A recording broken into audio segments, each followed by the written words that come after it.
అదే RTV app వార్తల్ని క్షణాల్లో చదివే అవకాశం ఉంటుంది. ఒక న్యూస్ పేపర్, ఒక టెలివిజన్ ఛానల్ మీ చేతుల్లో ఎప్పుడూ ఉంటాయి.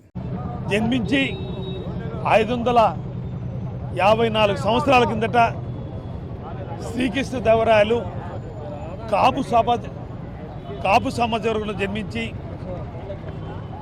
రాయలసీమ ప్రాంతం ఒక్కటే కాదు 530 ఏళ్ళ కిందట రాయలసీమ, తమిళనాడు, పుదుచ్చేరి, కేరళ రాష్ట్రాలు అన్నీ పరిపాలించి అన్నీ ఆయన హస్తగతం చేసుకొని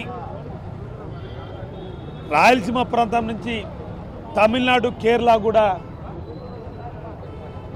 ఈయన ఆధీనంలో ఉంచి సువర్ణ పరిపాలన అందించడం జరిగింది. ఇప్పటికీ ఆయన మర్చిపోకుండా ఆయన సామాజిక వర్గీయులు కానీ ఎంతోమంది రాజకీయ నాయకులు కానీ ఆయన ఆదర్శంగా తీసుకొని పరిపాలన కొనసాగిస్తున్నారు.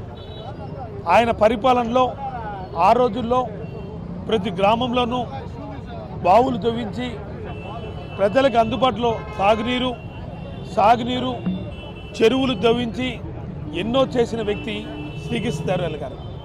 ఈరోజు ఆ సామాజిక వర్గం వంటి కాపు, ఒంటరి తెలుగ, ఒన్నూరు కాపు అందరూ ఆయన ఆదర్శంగా తీసుకుని రాజకీయ నాయకులు ప్రతి ఒక్కరు కూడా ఆయన ఆదర్శంగా తీసుకుని పరిపాలన కొనసాగుతున్నారు. మా కడప నగరంలో కృష్ణా సర్కిల్ని ఆయన నామకరణంగా శ్రీకృష్ణదేవరాయలు సర్కిల్ అని నామకరణం చేసి మా ప్రభుత్వ హయాంలో నిలువెత్తు విగ్రహం స్థాపించిన ఘనత మా దక్కుతుంది.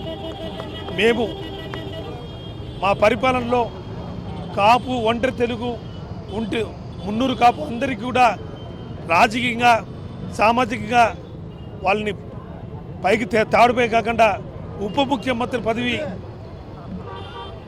పేర్ల నానికి కూడా ఇవ్వడం జరిగింది.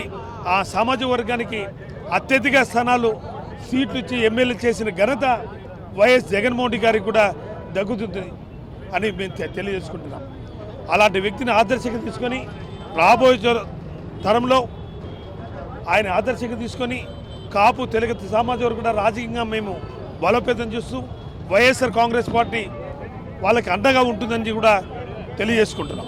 మరిన్ని వీడియోస్ కోసం ఛానల్ ని సబ్స్క్రైబ్ చేయండి. లేటెస్ట్ అప్డేట్స్ కోసం వాట్సాప్ ఛానల్ ని ఫాలో చేయండి. అండ్ లింక్ డిస్క్రిప్షన్ లో ఉంది.